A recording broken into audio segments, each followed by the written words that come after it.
Hola, bienvenidos a esta clase de generalidades de glúcidos.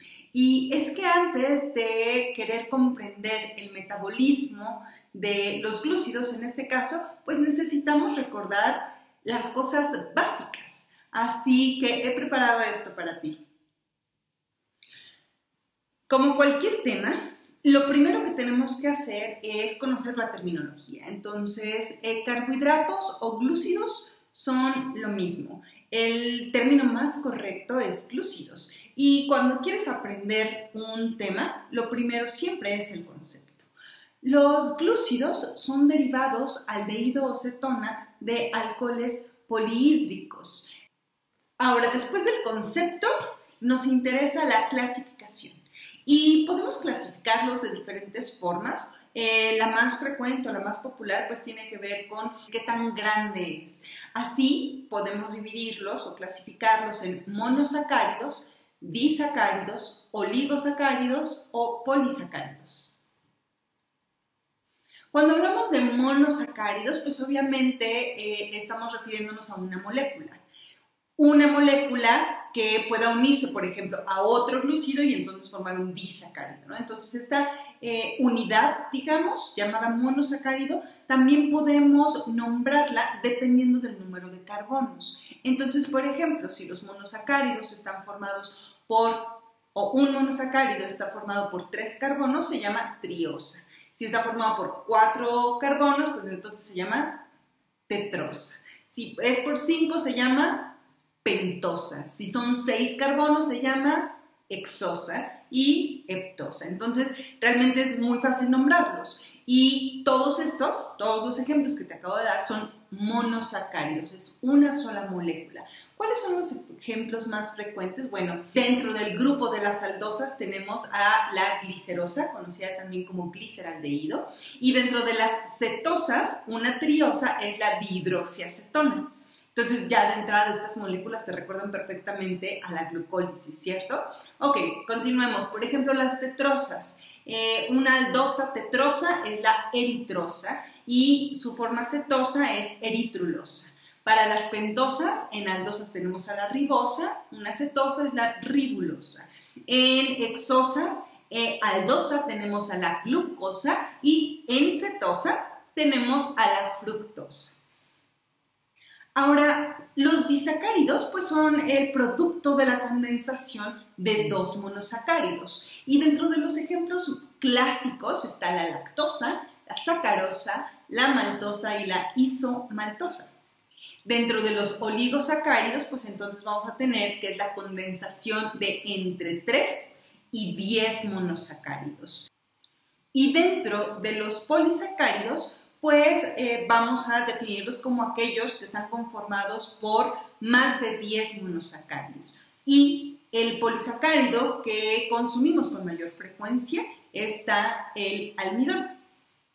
El almidón entonces es un polisacárido formado por moléculas de alfa de glucosa que están unidas entre sí por enlaces glucosídicos alfa 1,4 y alfa 1,6. Como puedes ver aquí, la estructura del almidón es una cadena larga de glucosas unidas una tras otra por enlaces alfa 1,4, pero que además consta de ramificaciones. Estas ramificaciones se establecen gracias a un enlace en alfa 1,6 para poder seguir, digamos, guardando más y más glucosas.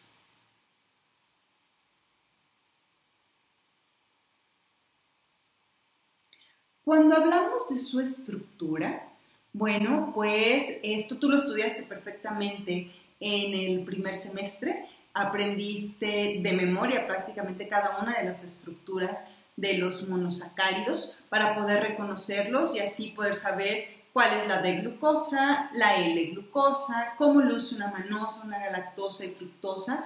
Aprendiste conceptos como, por ejemplo, qué es un isómero, cuáles son enantiómeros, cuáles son epímeros y sus estructuras.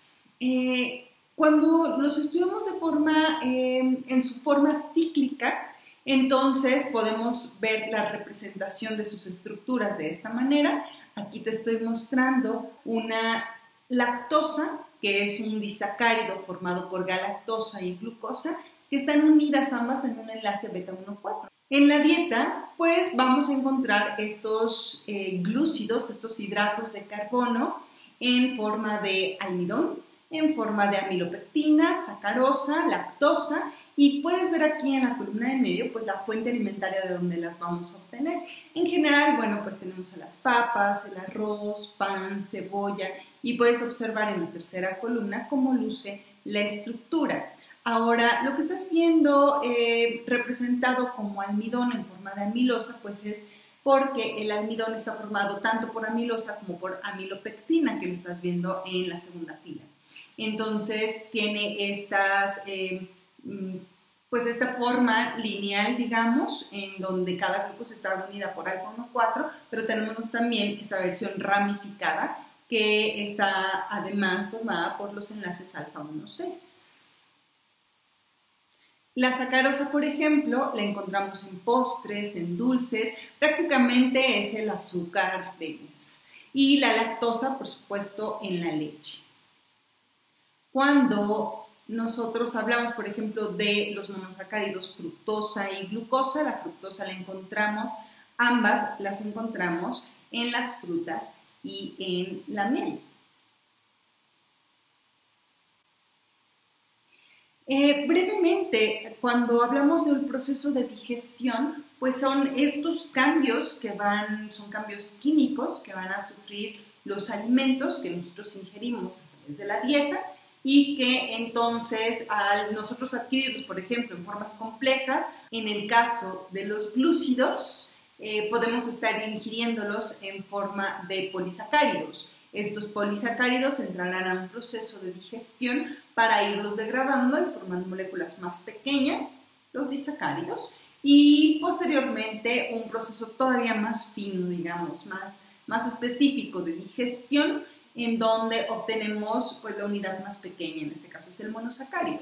En el caso de las proteínas, las consumimos en forma de polipéptidos y tras un proceso de digestión obtenemos péptidos, oligopéptidos y después aminoácidos. Y en la forma de los lípidos, nosotros los consumimos sobre todo en forma de triacilglicéridos y los vamos a digerir hasta obtener ácidos grasos y glicerol, los cuales van a poder ser absorbidos.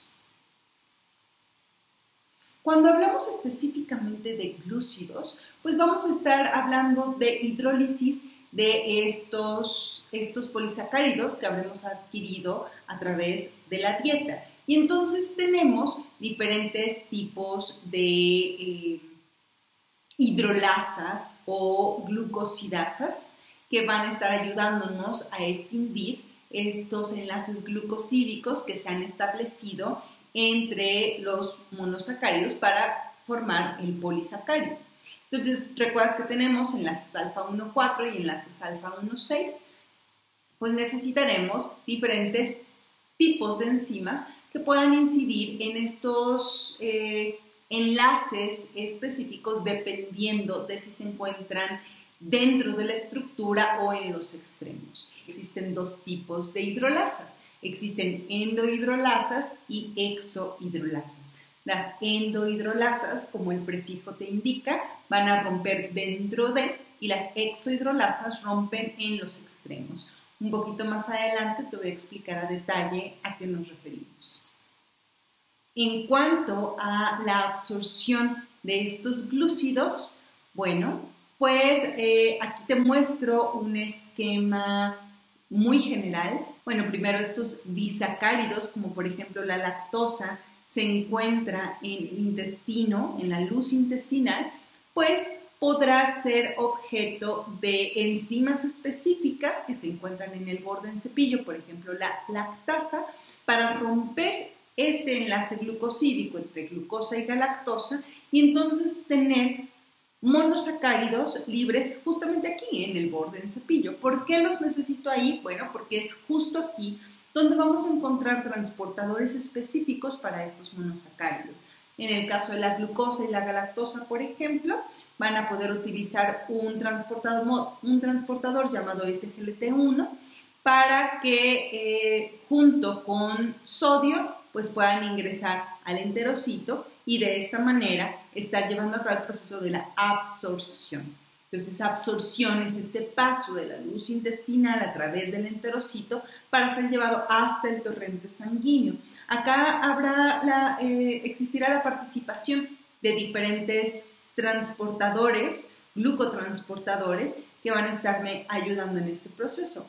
No te estreses, los glucotransportadores los vamos a ver un poquito más adelante, te voy a explicar con detalle después todos los glucotransportadores que hay y cuáles son específicamente los monosacáridos que transportan.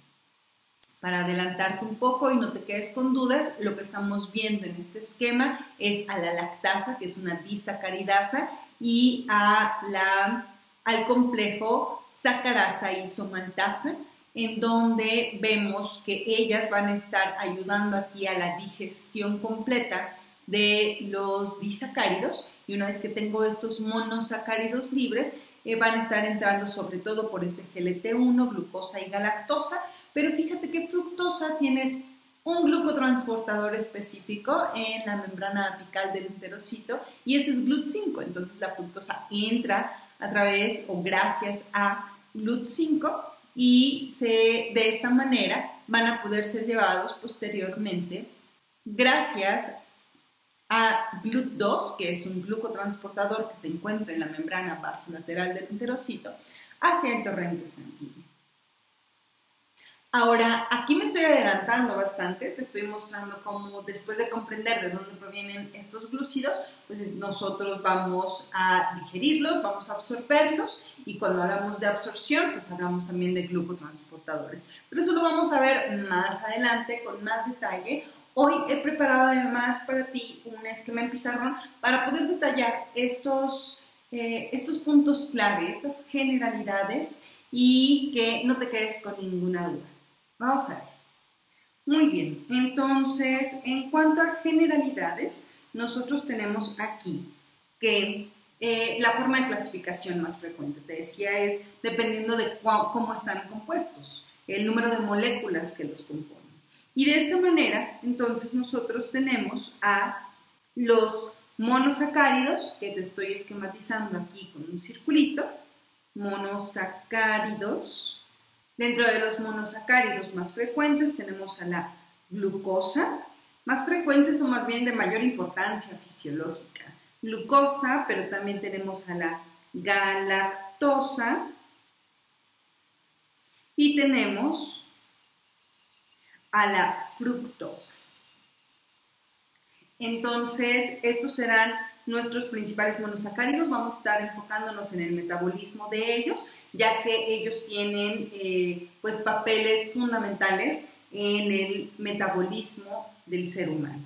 Ahora, nosotros podemos clasificarlos de diferentes formas, pero una de las más frecuentes tiene que ver con el grupo funcional, es decir, dependiendo de nosotros vamos a clasificarlos. El grupo funcional será el carbonilo y es gracias a que nosotros vamos a poder decir o determinar si un monosacárido es un aldehído o es una cetona. Ahora, ¿cómo voy a saber si es un aldehído o una cetona? Mira, aquí te estoy poniendo un ejemplo de un aldehído y entonces podemos ver que en el extremo terminal se establece este doble enlace. Este es el grupo aldehído, mientras que la cetona tiene su grupo funcional en uno de los carbonos en medio, digamos, no en los extremos. Entonces, de manera rápida y visual, así puedes diferenciar que este es el grupo aldehído y este es el grupo cetona. Por lo tanto, a los aldehídos llamamos aldosas y a las cetonas les llamamos cetosas. Ahora, la siguiente forma de clasificarlos, como te decía, es de acuerdo al número de carbonos. Y cuando decimos que tiene 3 carbonos, sabemos que es una triosa. Cuando tienen 4 carbonos son tetrosas. Cuando tienen 5 carbonos se llaman pentosas. Y cuando tienen 6, pues se llaman hexosas. Tenemos un concepto muy importante que son los isómeros. Y con los glúcidos cobra especial importancia. Ahora vamos a ver por qué.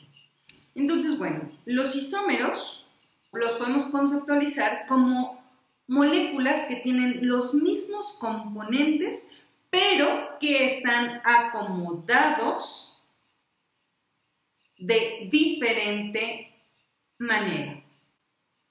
Es decir, yo puedo tener 2 moléculas que tengan exactamente el mismo número de carbonos, pero si se acomodan diferente, pues son 2 moléculas diferentes y son isómeros. Entonces, nosotros vamos a tener 3 tipos de isomería, digamos. Los primeros son los enantiómeros, los segundos son los epímeros y por último, los diastereoisómeros. Entonces, a ver, los enantiómeros son moléculas que se encuentran en espejo. Eso es lo más fácil. Se les denominan también, obviamente, especulares, ¿no? Proviene de espejo y significa que se encuentran como reflejadas, pero al encontrarse como reflejadas, pues no son iguales, ¿no? Entonces, si tenemos esta mano y vemos que la mano izquierda se ve en espejo con la derecha, pero si yo las quiero superponer, pues al final son diferentes porque están en espejo.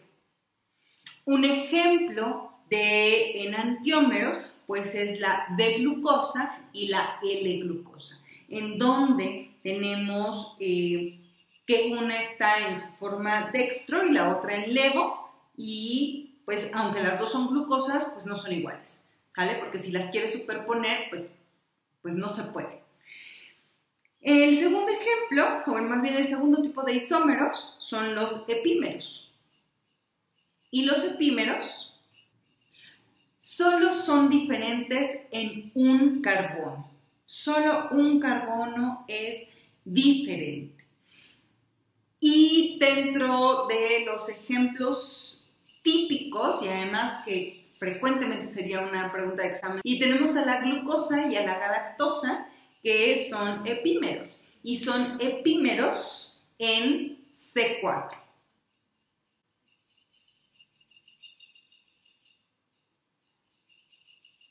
Eso quiere decir que su estructura es pues prácticamente igual y solamente en el carbono 4 uno está viendo hacia un lado y el otro está viendo hacia el otro, únicamente en un carbono. No todos, porque los enantiómeros, el ejemplo es que absolutamente toda la estructura está en espejo y aquí no, están iguales excepto en un carbono. Entonces, glucosa y galactosa son epímeros en C4. Pero tenemos otro epímero, otro ejemplo de epímeros en C2, que es la glucosa y manosa. La glucosa y la manosa son epímeros en C2. Y los diastereoisómeros, pues no son ni unos ni otros, literalmente. Son aquellos que, aunque tienen los mismos componentes, los descartamos y ni están en espejo, ni son diferentes en un solo carbono. Entonces, son diferentes en 2 o más carbonos y no están en espejo. Entonces, esos son los diastereoisómeros. Muy bien, y esto tiene que ver con las estructuras lineales de los monosacáridos, pero existe otra forma de representarlos y te lo mostraba en las diapositivas anteriores, que son las formas cicladas. La ciclación de los glúcidos, que es la estructura de Howard, es, pues de hecho, también de las que más utilizamos cuando los esquematizamos, y es así como de hecho están interactuando unos con otros en esta forma. Entonces, cuando un monosacárido está ciclado, lo vamos a ver en esta forma. Obviamente dependerá de si es una pentosa, hexosa, etcétera. Aquí te estoy representando hexosas, ¿no? Aquí está el sexto carbono. Y tenemos aquí el carbono terminal, CH2OH, y lo mismo para la segunda molécula. Entonces, ¿cómo puedo saber si un monosacárido es alfa o beta? Esto va a tener que ver con la dirección en la que se encuentra el carbono terminal y este OH. Entonces, tenemos que el carbono terminal, en este caso, se encuentra viendo hacia arriba y el OH está viendo hacia abajo. Eso significa que están hacia lados opuestos, hacia arriba y hacia abajo. Y si están opuestos, entonces es un alfa. Este monosacárido se encuentra en alfa. Mientras que en el segundo ejemplo tengo el carbono terminal con la dirección hacia arriba y tengo el OH también hacia arriba. Entonces, cuando la dirección es la misma, es decir, cuando es igual, entonces lo llamamos beta. Y así es como determinamos si estamos ante un enlace o si se van a establecer enlaces alfa o enlaces beta. Y esto tendrá importancia cuando aterricemos en digestión, porque verás que hay algunas enzimas que reconocen ciertos tipos de enlace y reconocen si son alfa o si son beta. Entonces, los isómeros, cuando hablamos de isomería, pero estamos hablando de la estructura cíclica, los isómeros cíclicos se llaman anómeros. Entonces, cuando un glúcido, un monosacárido, pasa de un alfa a un beta, a esto se le llama mutarrotación. El paso de alfa a beta se llama mutarrotación. Y aprovecho este punto para entonces aterrizar en el concepto de azúcares reductores. Es importante saber o reconocer la estructura cíclica de los glúcidos para saber de qué hablamos cuando nos referimos a azúcares reductores. Y es que mira, aquí te pongo otra vez la estructura de un monosacárido y esto va a suceder cuando sea capaz de reaccionar con un metal. Entonces aquí habrá un metal con capacidad redox que esté participando, digamos, o que esté aquí entrometido en la interacción con este monosacárido. Entonces aquí, por ejemplo, habrá un carbono que será susceptible de reaccionar con este metal, y si reacciona con el metal, esta estructura cíclica se abre.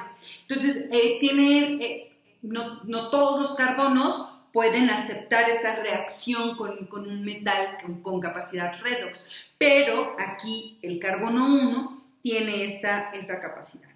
Ahora, todos los monosacáridos, tómalo como regla, son azúcares reductores, simplemente porque no están interactuando con nadie más. Al estar ahí solitos, pues tienen este carbono disponible para reaccionar con metales que tengan esta capacidad y pues es un azúcar reductor, ¿de acuerdo?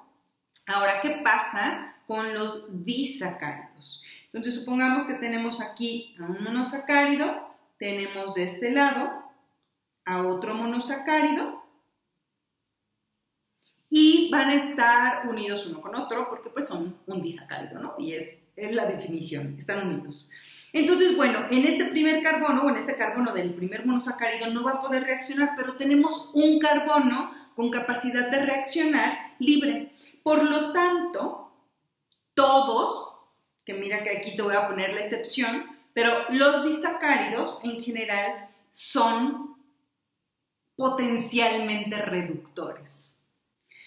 No todos, resulta que hay un disacárido que no tiene la capacidad de reaccionar con un metal o con metales que no tienen esta capacidad reductora. Y tal es el caso de la sacarosa. Porque resulta que la sacarosa, como estás viendo aquí, la forma en la que está unida provoca que justamente los carbonos que podrían tener la capacidad para reaccionar con el metal, pues no están disponibles. No están disponibles. Y al no estar disponibles, pues aunque haya un metal con capacidad redox por ahí, pues estas estructuras se van a mantener cíclicas porque ese carbono ya está ocupado, ya está haciendo enlace con otra molécula, ¿sale? Con el otro monosacárido. Entonces la sacarosa no es un azúcar reductor.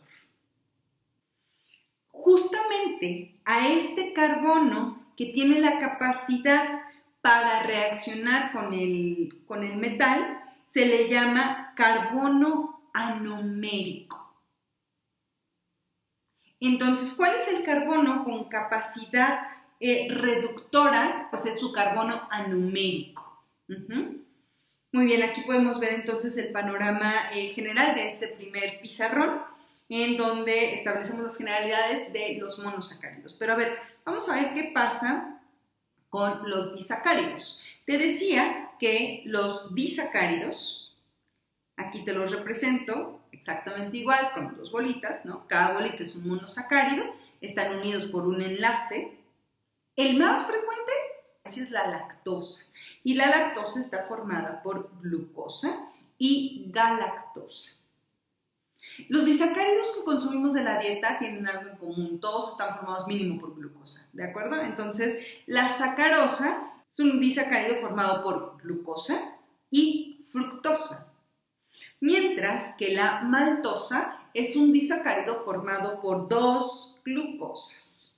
Estos son los disacáridos que nosotros obtenemos tanto de la dieta, pero por ejemplo la maltosa es un producto de la digestión de polisacáridos y están unidos los monosacáridos que los componen por un enlace glucosídico. Esto es importante, el tipo de enlace los glúcidos pues es el glucosídico. Entonces nosotros tenemos nuevamente aquí, te voy a mostrar un monosacárido y cómo se va a estar uniendo a este otro monosacárido. Esta es la relación, o este es el enlace que van a establecer. Este es el enlace glucosídico. Y estos son los carbonos, este es el carbono en donde se establece el enlace. En el carbono, bueno, aquí te estoy mostrando, es el carbono 1. Entonces el primer monosacárido va a estar unido con su carbono 1. Y como ya habíamos dicho, el carbono 1 es el carbono anomérico. Es el carbono que tiene esta capacidad de reducirse. Y aquí tenemos, por supuesto, a los carbonos terminales, H2OH. Y vamos a numerar los carbonos. Y este es el carbono 1, este es el 2, aquí está el 3. Tenemos el carbono 4, tenemos el carbono 5 y finalmente el carbono 6. Lo mismo aplica para el primer monosacárido. Ok, este, ya te había dicho, es el grupo terminal. Y esto es muy importante, es importante numerarlos porque así es como nosotros determinamos pues, el tipo de enlace que está uniendo a dos monosacáridos. En este caso, por ejemplo, tenemos aquí este OH hacia abajo, tenemos el siguiente OH hacia arriba, y entonces tenemos, esto significa que el primer monosacárido, que es una glucosa, tiene la dirección, o sea, es un alfa, porque el terminal y el funcional se encuentran en direcciones opuestas. Entonces es un alfa 1, 4. Alfa 1, 4. Así es como nosotros establecemos el tipo de enlace. ¿Cómo sabemos cómo están unidos? Exactamente de esta manera. Entonces no es a capricho, y cuando empecemos a hablar sobre cuál es el enlace de la lactosa o cuál es el enlace de la sacarosa, bueno, no es nada más por fastidiarte la vida, sino porque nosotros tenemos enzimas específicas que van a reconocer estos enlaces y tú necesitas saber de dónde salen estos nombres, de dónde salen estos enlaces. Entonces, nuevamente, aquí te estoy poniendo otra vez un monosacárido, aquí el grupo terminal nuevamente, Te estoy representando en el primer monosacárido a un alfa, en el segundo te estoy poniendo un beta, y esto, recuerda, lo estoy determinando dependiendo de la dirección hacia donde se encuentran el grupo terminal y el funcional. Tenemos entonces aquí también numerados los enlaces, los carbonos, perdón, y podemos establecer que en este ejemplo habría un enlace beta 1,4. ¿Por qué beta 1,4? Porque el primer monosacárido, y sé que es el primero porque es el carbono 1, el que está unido, pues lo tengo en posición beta. Y se está uniendo una glucosa que está en posición alfa. Y por lo tanto establecen un enlace beta 1,4. Entonces la lactosa está formada por una galactosa unida a una glucosa a través de un enlace beta 1,4. ¿Lo ves? Entonces, ¿cómo está conformada la lactosa? Por una galactosa beta 1,4 glucosa. Y bueno, para seguir hablando de los enlaces glucosídicos, pues es que los enlaces glucosídicos también tienen, digamos, como su propia clasificación. Entonces, dependerá de qué enlaces se están estableciendo, porque los glúcidos no nada más se unen con otros glúcidos, sino también con otras moléculas. Entonces, por ejemplo, el enlace glucosídico que une a un glúcido con otro glúcido o a un glúcido con un lípido, este enlace se llama glucosídico. Y cuando el enlace glucosídico lo que está uniendo es a un glúcido con una proteína o con un aminoácido, a este tipo de enlace se le llama N-glucosídico. Entonces también tienes que estar al pendiente de estos monosacáridos, estas glucosas, por ejemplo, galactosa, a quién se está uniendo y entonces qué tipo de enlace establece. Si hay un monosacárido de por medio, va a haber un enlace glucosídico, pero este puede ser O puede ser N, y dependerá de la segunda molécula. Ahora, hablamos también, y es muy importante, de las enzimas que establecen los enlaces glucosídicos o que tienen que ver con estos enlaces. Las enzimas que los forman se llaman glucosiltransferasas y las enzimas que los degradan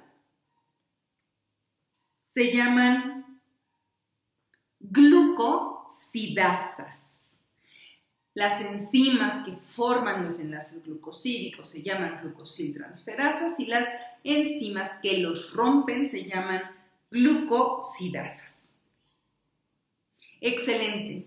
Pues aquí tienes el panorama general de esta segunda parte de la clase de hoy, en donde hablamos de los disacáridos. En la próxima clase vamos a continuar este mismo esquema y te voy a explicar sobre los oligo y polisacáridos. Vamos a hablar de cuáles son los polisacáridos más frecuentes en la dieta y te voy a explicar sobre la digestión de estos. Vamos a estar hablando entonces sobre los diferentes tipos de enzimas, lo que veíamos hoy, sobre las endo y exohidrolasas para entonces dar paso al proceso de absorción. Espero que hayas disfrutado esta clase, espero que hayas podido seguir el esquema por ti mismo para que pues tu cerebro relacione lo que estoy tratando de enseñarte. Por ahora puede ser que te siga pareciendo que los temas son sencillos y que los conceptos son muy básicos, pero recuerda que para poder construir conocimiento más complejo necesitamos tener súper bien establecido lo básico. Las bases del conocimiento de bioquímica están aquí, en las estructuras, en los nombres, en los enlaces, en cómo se forman. Entonces, presta atención a los pequeños detalles porque son los que marcan la diferencia. Gracias por acompañarme y nos vemos para la próxima.